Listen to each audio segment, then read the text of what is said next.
Apakah agama Islam melalui Al-Quran mengajari pemeluknya untuk bisa berpikir dengan benar? Ini adalah pertanyaan yang merujuk kepada bagaimana agama Islam melalui kitab sucinya bisa membimbing seluruh pemeluknya untuk bisa berpikir dengan benar. Dan tidak lain, cara untuk berpikir dengan benar berhubungan dengan ilmu yang bernama logika. Lantas bagaimana Al-Quranul Karim mengajari pemeluknya agar bisa berpikir dengan lurus dan benar? Simak videonya.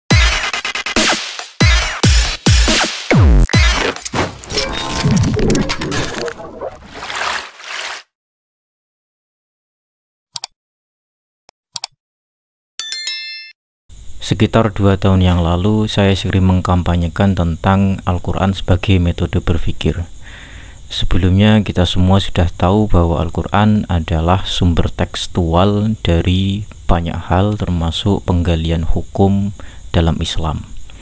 Akan tetapi Al-Quranul Karim jarang sekali dibahasakan sebagai suatu metode di mana semua orang, bahkan orang yang tidak mempercaya Al-Quran, bisa menggunakan metode ini secara objektif. Ketika kita berdebat dengan seseorang kemudian kita mengutip ayat Quran, itu menurut ilmu perdebatan dianggap sesuatu yang salah, karena kita mendebat dengan sesuatu yang tidak dipercayai oleh orang tersebut.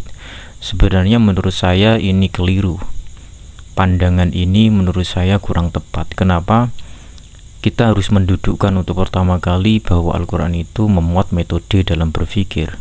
Metode dalam berpikir pasti bersifat objektif. Semua orang bisa mempelajarinya, tidak peduli orang tersebut percaya dengan teks yang diambilkan dari sana suatu metode ataupun tidak. Maka dari itu kita akhirnya bertanya bagaimana Al-Quran itu mengajari pemeluknya untuk berpikir. Dari sini mari kita bahas bagaimana Al-Quran mengajari logika kepada orang Islam. Jika kita berbicara tentang logika Qur'ani, ya saya mengatakannya logika Qur'ani karena untuk menghindari salah paham, logika Qur'ani itu memiliki prinsip. Prinsip ini tidak mungkin bisa dijelaskan kecuali bahwa kita harus merujuk kepada pertanyaan apa tujuannya Al-Quran meletakkan metode berpikir tersebut. Tentu saja tujuan dari Al-Quran tidak lain adalah agar semua orang beriman kepada Allah Subhanahu wa Ta'ala, kemudian memeluk agama tauhid. Tujuan ini adalah tujuan perennial selama-lamanya dari agama Islam melalui kitab sucinya. Tidak mungkin tujuan ini akan luntur maupun musnah dari ajaran Islam. Bahkan tujuan ini adalah tujuan utama dan terakhir dalam penyebaran agama Islam. Tujuan lainnya adalah bahwa tiap orang ketika mengajukan suatu pernyataan, dia harus bisa membuktikan pernyataan tersebut. Pembuktian ini dalam bahasa Arab dinamai al-istidlal. Quran sering menantang orang-orang yang mengatakan sesuatu yang menurut Al-Quran benar untuk mendatangkan burhan atau dalil atas apa yang mereka katakan. Bahkan Al-Quran sendiri pun sering menyebut bahwa ketika kita ngomong sesuatu itu harus berdasarkan kepada ilmu. Wala taqfu ma laysa laka bihi ilm. Kita tidak boleh mengatakan sesuatu, berargumen tentang sesuatu tanpa suatu ilmu. Karena apa? Kalau menurut Al-Quran, apapun yang kita omongkan nanti akan dipertanggungjawabkan di hari akhir. Tujuan yang selanjutnya adalah bahwa Al-Quran itu tidak ingin pemeluknya memeluk akidah yang berdasarkan kepada taklid buta, karena Al-Quran sendiri sering membantah orang-orang kafir Quraisy karena mereka itu taklid buta kepada leluhur mereka, meskipun leluhur mereka itu tidak mengetahui sesuatu yang benar dan pun tidak diberikan hidayah oleh Allah Subhanahu wa Ta'ala. Jadi yang pertama kali diunggulkan oleh Al-Quran adalah segala sesuatu itu harus berdasarkan ilmu. Kemudian kalau kita ingin mengatakan sesuatu, berargumen tentang sesuatu, membuat suatu proposisi, kita tentu harus berdasarkan kepada burhan atau dalil atau bukti. Apapun harus dibuktikan. Kemudian daripada itu kita akan menuju kepada prinsip dari logika Quran itu sendiri. Prinsip ini lagi-lagi dikembalikan kepada tujuan daripada Al-Quran itu sendiri untuk diturunkan. Al-Quran diturunkan adalah untuk memberi hidayah kepada semua orang yang ada di dunia ini, yang termasuk ladang dari dakwah Rasulullah Muhammad SAW. Maka prinsip ini akan dikaitkan dengan tujuan tadi. Jika tujuannya adalah untuk menyadarkan semua orang bahwa tiada Tuhan selain Allah, yang tidak lain adalah agama tauhid itu sendiri, maka logika Quran ini harus adaptif dan juga aplikatif. Adaptif dalam artian bahwa logika ini tidak pandang bulu, karena manusia itu dibagi ke dalam 3 tingkatan yang berbeda-beda. Kita tidak mungkin bisa menggunakan satu jenis logika yang dipukul rata untuk semua orang, karena Islam dan Al-Quran itu sendiri tahu bahwa tingkatan-tingkatan pemahaman orang atau akal orang itu satu sama lain berbeda. Maka dari itu sangat tepat bahwa Allah Subhanahu wa taala menyuruh Nabi Muhammad SAW untuk berdakwah melalui ayat apa? Ud'u ila sabili rabbika bil hikmati wal mau'izatil hasanati wajadilhum billati hiya ahsan. Imam Fakhruddin Ar-Razi dalam kitabnya Mafatihul Ghaib menyatakan dari ayat ini kita bisa mengambil metode-metode yang diterapkan dalam istidlal atau pembuktian sesuatu yang tujuannya adalah untuk membela suatu madhab atau suatu keyakinan, ataupun menolak suatu madhab atau suatu keyakinan. Jika kita membela suatu madhab atau suatu keyakinan, maka tentu saja pembelaan itu harus berdasarkan istidlal atau pembuktian. Pun ketika kita menolak madhab tersebut, kita juga harus mengungkapkan istidlal kita atau pembuktian kita, agar apa? Segala sesuatu harus dibuktikan, tidak berdasarkan taklid buta. Oleh karenanya justru dari ayat ini yang sangat singkat kita mendapatkan suatu filosofi yang luar biasa, bagaimana agama Islam itu bisa adaptif sekaligus aplikatif untuk semua kalangan. Untuk masalah dakwah, menurut Imam Fakhruddin Ar-Razi, kita bisa menggunakan 2 metode. Makanya di sana dipisahkan ya. Kalau kita berdakwah, kita menggunakan 2 metode logika. Yang pertama adalah hikmah, yang kedua adalah mau'idhah hasanah. Sementara itu mujadalah atau debat itu bukan merupakan jalan untuk berdakwah, karena ayatnya dipisahkan dengan 2 uslub. Kita baca lagi agar kalian bisa mencerap makna dari ayat ini. Yang pertama adalah ud'u ila sabili rabbika bil hikmati wal mau'izatil hasanah. Berarti Nabi Muhammad disuruh oleh Allah, diperintahkan oleh Allah untuk mengajak semua manusia dengan cara apa? Dengan hikmah. Kemudian dengan cara apa? Dengan cara mau'idzah hasanah. Kemudian wajadilhum billati hiya ahsan. Kenapa wajadilhum billati hiya ahsan ini tidak dimasukkan ke dalam ad-da'wah? Ya karena perintahnya aja berbeda. Ini kalimat perintah yang berbeda. Wajadilhum billati hiya ahsan. Itu bukan metode dakwah, tapi metode untuk berdebat, untuk menghancurkan atau melemahkan argumen lawan. Jadi bukan metode berdakwah. Kalau Al-Quran ingin menyatakan bahwasanya mujadalah atau debat ini termasuk metode dakwah, tentu saja uslub dari Al-Quran tadi bukan seperti yang ada sekarang, tapi malah justru misalkan ud'u ila sabili rabbika bil hikmati wal mau'izatil hasanati wal mujadalah al ahsan atau wal jadal al ahsan. Nyatanya Al-Quran tidak berbicara seperti itu, tetapi berbicara yang kita ketahui bersama tadi atau yang sudah saya baca, Imam Fakhruddin Ar-Razi membagi tingkatan pemahaman seseorang menjadi 3 bagian. Yang pertama adalah al-hikmah, yaitu orang-orang yang sahibul ilmi, dia terpuaskan oleh ilmu dengan burhan yang meyakinkan, dengan istidlal yang meyakinkan, yang tidak bisa lagi dibantah, sehingga metode mau itu hasanah maupun mujadalah tidak cocok untuk orang ini. Kemudian tingkatan yang kedua itu adalah tingkatan orang-orang yang fitrahnya salimah, atau kefitrahan dalam dirinya itu masih sangat mudah untuk dibentuk. Orang-orang seperti ini cocok dengan metode mau itu hasanah. Nanti akan saya jelaskan. Kemudian yang ketiga adalah tingkatan orang-orang mujadalah.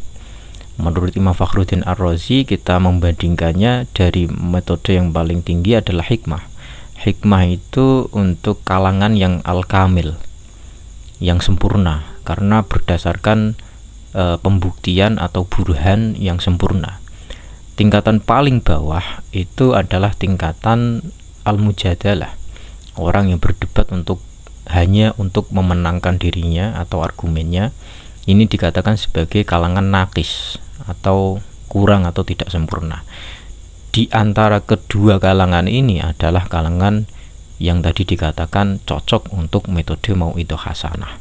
Baik, itu adalah prinsip dari logika Qur'ani. Sekarang kita masuk ke dalam klasifikasi atau pembagian logika Qur'ani itu sendiri. Jika logika berurusan dengan pembuktian, maka pembuktian ini dalam disiplin logika harus melalui suatu metode tertentu. Kita tahu, bahkan di video-video yang lain juga sering saya sebut bahwa logika itu sudah dirumuskan semenjak masa Aristoteles. Tetapi logika sejatinya sudah ada secara fitrah dalam diri tiap manusia. Jadi ketika kita menyebut logika itu seharusnya tidak diidentikan dengan Aristoteles. Karena apa? Jika kata logika itu sendiri selalu saja diidentikan dengan Aristoteles, maka seolah-olah ketika kita menyebut logika Qur'ani ini seolah-olah ikut logika Aristoteles. Sebenarnya masalah itu masalah sampingan saja ya. Artinya begini, logika itu karena ilmu yang objektif, jadi dia bisa masuk ke keyakinan manapun ya, agama apapun bisa menggunakan logika Aristoteles, karena dasarnya bukan dasar keyakinan imani, tapi memang pembuktian yang bisa dicapai oleh orang-orang yang memiliki akal sehat. Dengan demikian kita tidak malu untuk mengakui bahwa beberapa contoh-contoh logika dalam Al-Quran sebenarnya bisa dirumuskan melalui logika Aristoteles. Tetapi tentu saja Al-Quran memiliki karakteristik logika yang berbeda dari Aristoteles, bahkan pengunggulan logika, karena di logika itu ada tingkatan-tingkatannya. Dalam Al-Quran dan juga logika Aristoteles itu berbeda-beda. Saya berhasil mengumpulkan 3 klasifikasi logika dalam Al-Quran. Mungkin saja kawan-kawan akan menemukan yang lain, atau ulama-ulama yang lain bisa merumuskan logika Quran ini dengan lebih detail, tapi sementara ini yang berhasil saya kumpulkan itu baru 3. Logika itu berurusan dengan istidlal. Dalam logika, istidlal itu biasa dikatakan sebagai kias atau silogisme. Nah, berarti Al-Quran itu memuat silogisme yang bisa kita klasifikasi. Ya, benar.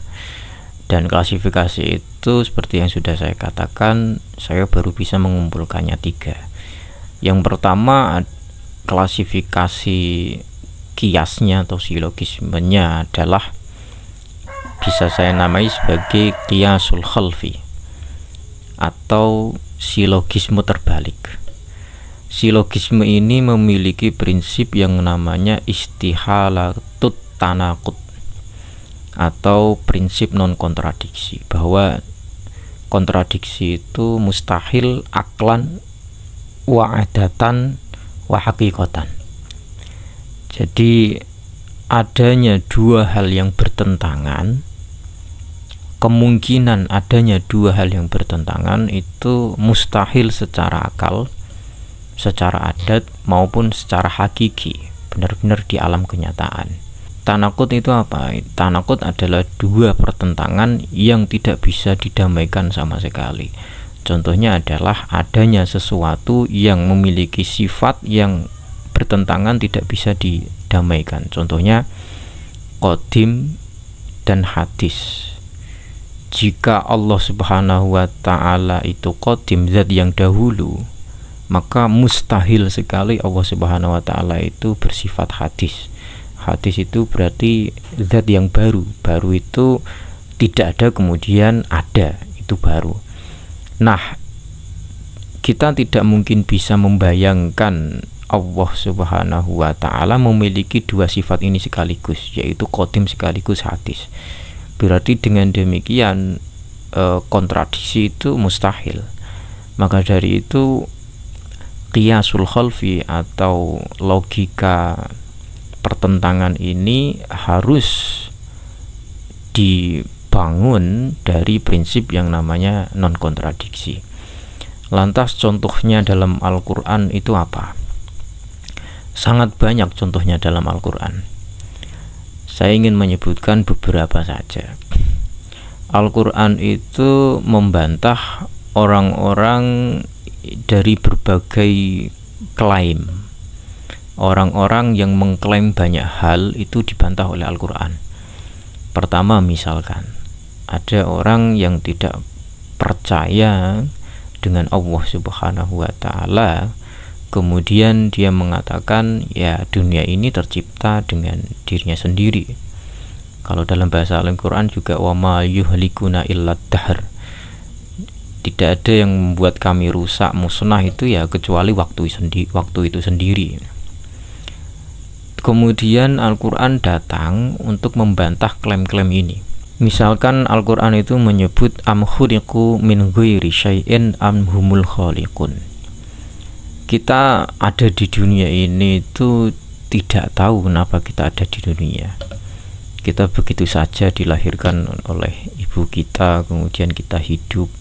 Pun kita hidup tidak bisa mengatur kehidupan kita. Kita bernafas juga secara otomatis, kita melihat juga secara otomatis, kita bergerak secara otomatis, dan seterusnya.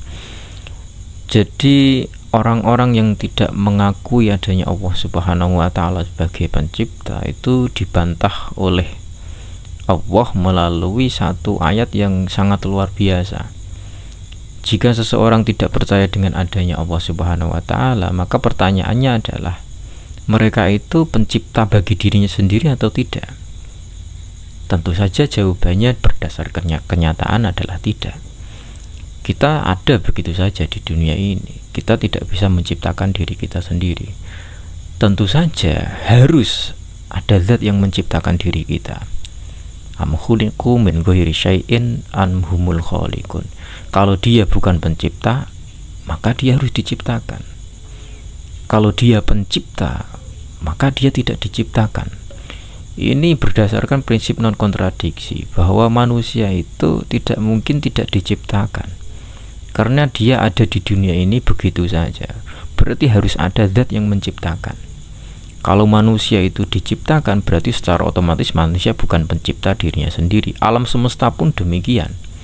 Alam semesta tidak ada dengan dirinya sendiri, karena jika alam semesta mewujudkan dirinya sendiri, alam semesta pun juga berubah dari waktu ke waktu. Bahkan sesuatu yang tidak ada puluhan tahun yang lalu, hari ini ada. Ya sebagai alam semesta itu sendiri. Artinya alam semesta pun bukan pencipta bagi dirinya sendiri. Jika alam semesta bukan pencipta bagi dirinya sendiri, berdasarkan prinsip non kontradiksi, maka berarti alam semesta itu diciptakan. Kalau alam semesta itu diciptakan, maka harus ada pencipta. Nah, Al-Quran kemudian menjawab bahwa yang menciptakan alam semesta adalah Allah Subhanahu wa Ta'ala. Ini adalah qiyas al-khalf. Ada contoh lagi tentang perdebatan apakah Allah Subhanahu wa Ta'ala itu esa atau tidak. Kita tahu bahwa kafir Quraisy itu menyembah banyak Tuhan, atau beberapa banyak manusia yang menyembah berhala atau sesuatu selain Allah Subhanahu wa Ta'ala. Kemudian Al-Quran menjawabnya dengan sangat mudah. Lau kana fihi ma'alihatun illallah lafasadata. Jika jika di alam semesta ini ada Tuhan selain Allah, maka alam semesta akan musnah. Karena apa? Berdasarkan ayat yang lain, jika di dunia ini ada dua Tuhan, maka Tuhan yang satu sama lainnya saling melenyapkan. Kenapa?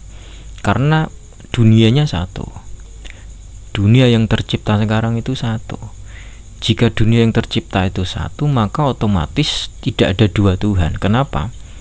Karena Tuhan itu pasti punya kehendak mutlak dan kekuatan mutlak. Yang namanya Tuhan itu punya kesempurnaan sifat yang namanya kehendak mutlak dan kekuatan atau kuasa yang mutlak. Jika tiap Tuhan ini memiliki kuasa yang mutlak, tentu saja tidak ada dunia. Dunia ini satu, otomatis tidak tercipta dari dua Tuhan yang sama-sama mutlak. Kalau dunianya satu, terus kemudian Tuhannya itu dua, tentu saja Tuhan ini harus berperang dulu untuk menciptakan yang namanya dunia. Maka setelah Tuhan ini berperang, katakanlah kita bayangkan demikian, harus ada yang menang untuk menciptakan dunia yang berdasarkan kehendak yang satu. Dengan demikian, jika Tuhan yang satu itu kalah, maka Tuhan yang semestinya adalah Tuhan yang menang. Berarti dengan demikian Tuhan yang kalah bukan Tuhan, dan Tuhan yang menang adalah Tuhan itu sendiri. Jika bayangannya seperti itu, tentu saja Tuhan harus satu, harus esa. Itu berhubungan dengan zat yang menciptakan dan sesuatu yang diciptakan, yaitu alam semesta. Lau kana fihi ma'alihatun illallah lafasadata. Alam semesta akan hancur lebur jika ada Tuhan selain Allah.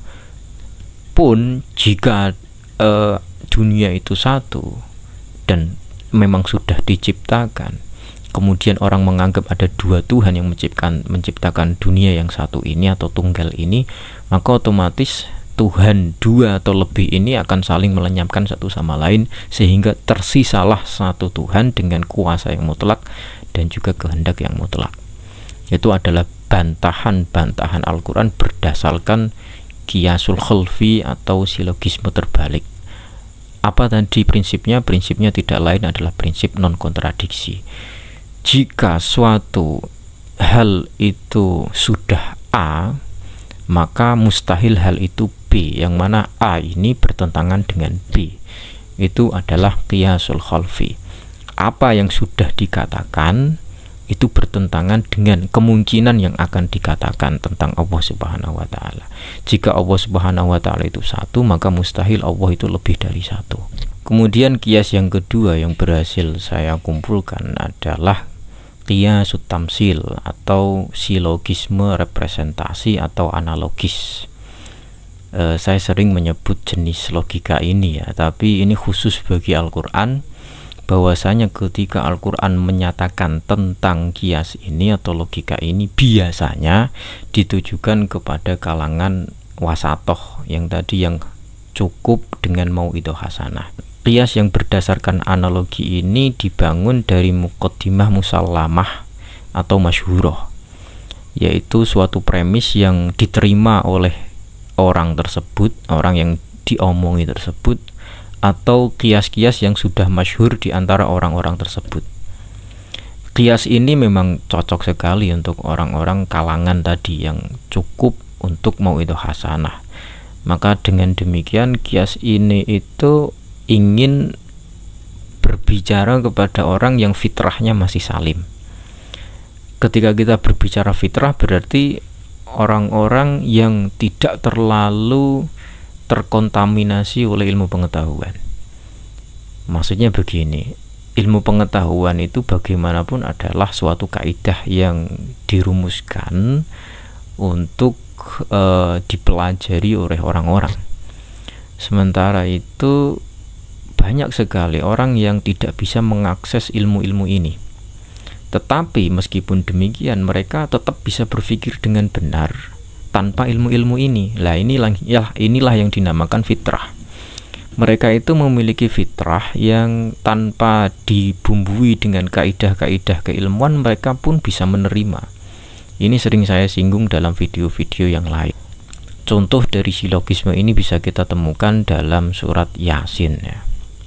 Wa daraba lana mathalan wa nasiya khalqah qala may yuhyil 'idhama wa hiya ramim qul yuhyiha alladzi ansha'aha awwala marrah sampai ayat kun fayakun. Tamsil itu penyerupaan. Jadi ada sebagian orang meskipun fitrahnya masih salim ya, masih selamat, yang tidak meyakini adanya hari pembangkitan. Jadi bagi akal mereka itu kalau kita sudah mati ya mati begitu saja, tidak ada hari pembangkitan. Karena ketika kita mati kita dikuburkan, segala sesuatu yang menyusun diri kita di dunia ini itu udah hancur lebur gitu. Orang yang tidak percaya dengan hari pembangkitan itu dibantah dengan Al-Quran tadi. Wa daraba lana mathalan wa nasiya khalqah. Tamsilnya begini, hari pembangkitan itu adalah membangkitkan yang sesuatu yang sudah ada atau pernah ada. Jadi orang yang tidak yakin dengan hari pembangkitan itu dibalik logikanya oleh Al-Quran. Pembalikannya sangat menujam ya. Apa itu? Bagaimana mungkin hari pembangkitan itu mustahil sementara Allah Subhanahu wa Ta'ala itu mampu untuk menciptakan alam semesta dari ketiadaan, dari sesuatu yang sama sekali tidak ada. Alangkah lebih entengnya lagi Allah itu membangkitkan sesuatu yang pernah ada. Wah, ini orang-orang yang dengan fitrah yang masih bagus ya, itu akan terbalik logikanya. Oh benar berarti.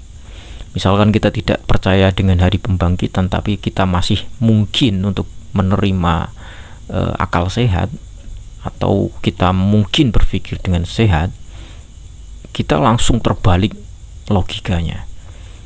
Berarti bukan lagi sesuatu yang mustahil bahwa Allah itu bisa membangkitkan sesuatu yang sudah tidak ada.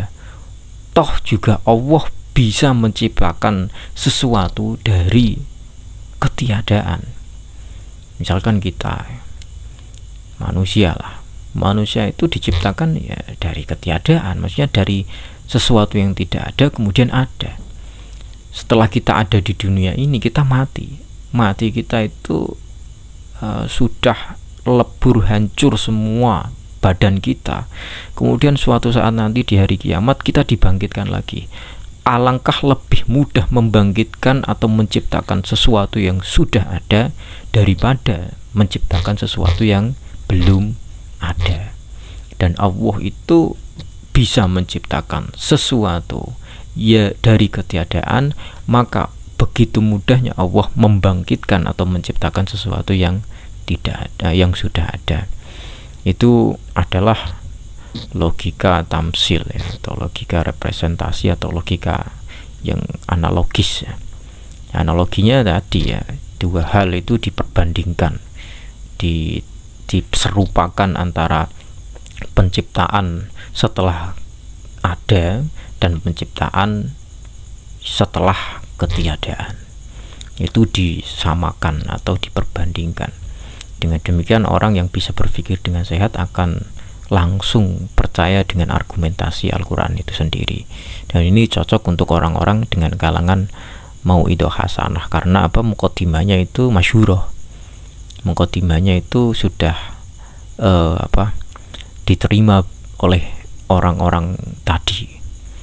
Orang tadi sudah menerima muqaddimah atau premis bahwa pembangkitan sesuatu atau seseorang itu adalah hal yang mustahil. Kemudian kemustahilan ini dicarikan jawabannya. Kenapa mustahil?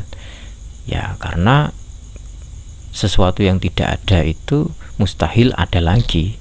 Wong kita setelah mati itu langsung hilang, musnah. Tetapi dibalik oleh Al-Quran dengan argumen tadi bahwa kamu pun asalnya tidak ada dan itu pun kamu ada. Setelah kamu tidak ada, kamu ada.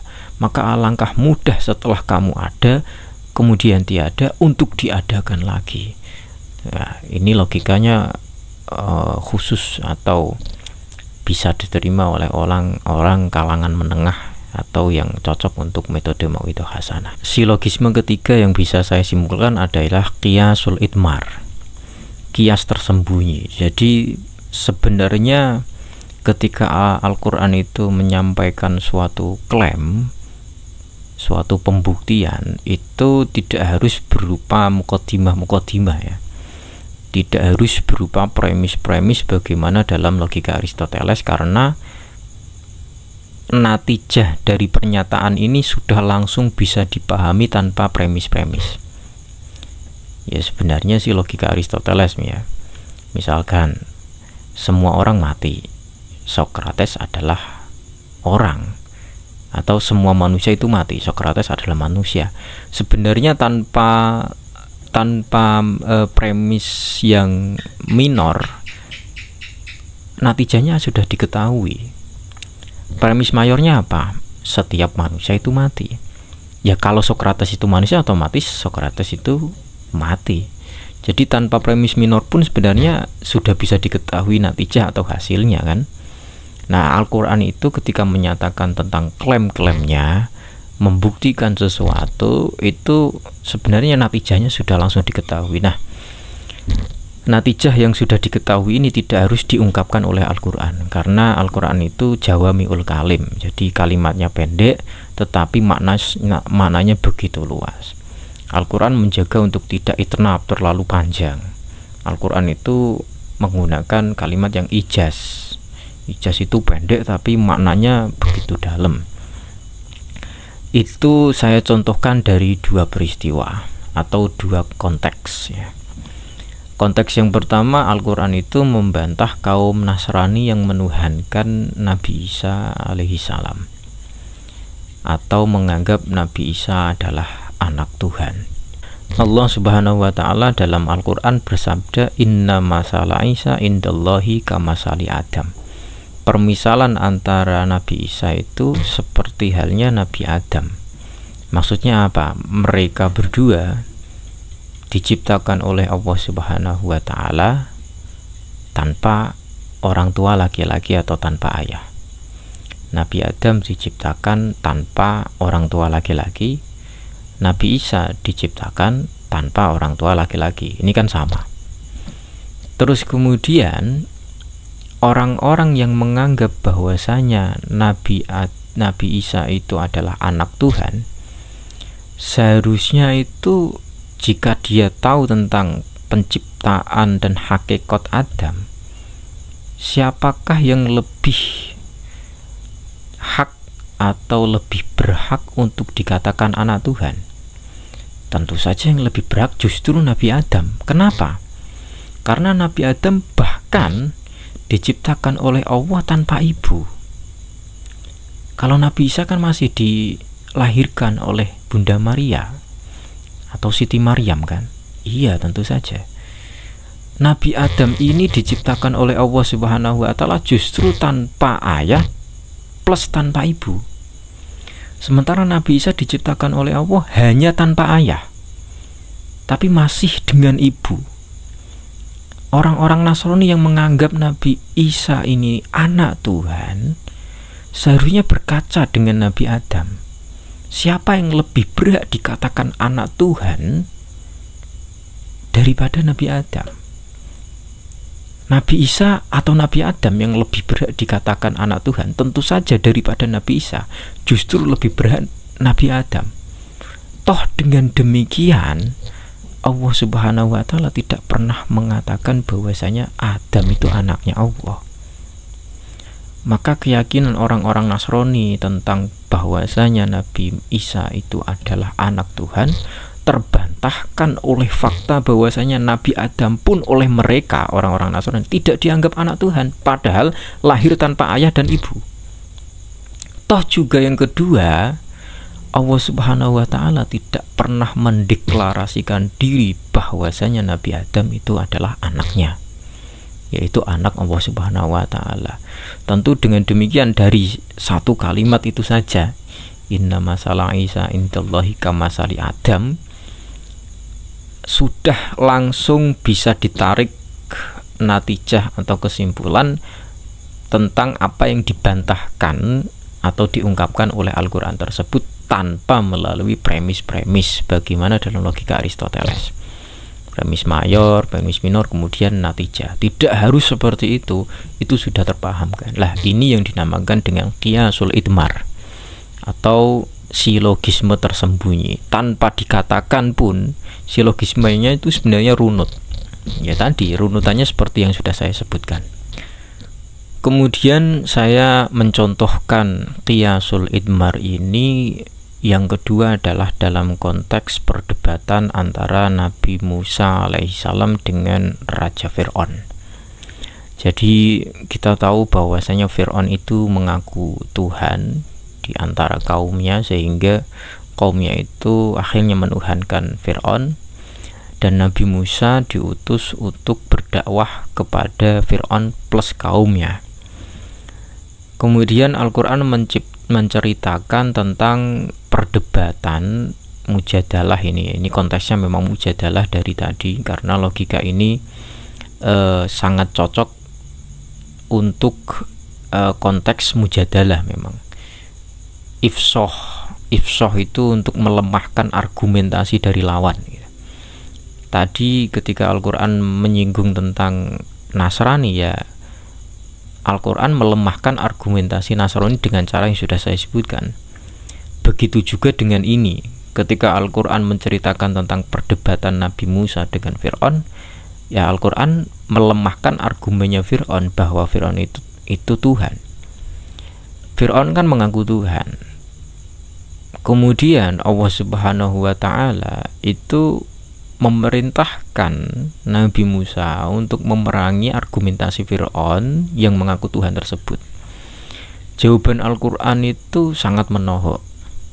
Al-Quran mengatakan demikian, ketika Fir'aun itu mengaku Tuhan, maka jawaban dari Nabi Musa untuk membantah Fir'aun itu cukup satu, Rabbukum wa Rabbu abaikumul awwalin. Konteksnya adalah Nabi Musa tidak mau menuhankan Fir'aun. Kemudian Fir'aun ini bertanya kepada Nabi Musa, terus siapa Tuhan Musa? Kalau kamu tidak mau menuhankan saya, terus siapa Tuhanmu? Nabi Musa kemudian menjawab seperti hal yang diabadikan dalam Al-Quran, Rabbukum wa Rabbu abaikumul awwalin. Tuhanku itu adalah Tuhanmu, on Fir'aun. Dan ditambahi lagi yang ini paling menohok adalah wa Rabbu abaikumul awwalin, dan juga Tuhan orang-orang yang mendahuluimu, on Fir'aun. Ini logika yang sangat telak ya. Dari mujadalah ini, itu mujadalah billatihi ahsan ini, Nabi Musa itu langsung membuat Fir'aun terdiam. Dan bahkan dari hujah ini banyak sekali pengikut-pengikut Fir'aun yang akhirnya sadar bahwa Fir'aun itu bukan Tuhan. Kenapa demikian? Dari satu kalimat saja sebenarnya terkandung silogisme. Fir'aun mengaku Tuhan, tapi Fir'aun kan dilahirkan, kemudian suatu nanti dia mati. Katakanlah Fir'aun itu umurnya 70-80. Pertanyaannya adalah, jika Fir'aun itu Tuhan, terus Fir'aun pernah tidak ada, dan Fir'aun dilahirkan oleh leluhur-leluhurnya, barulah Fir'aun ada. Terus kemudian siapa yang menuhani bapak-bapak Fir'aun ini, leluhur Fir'aun ini?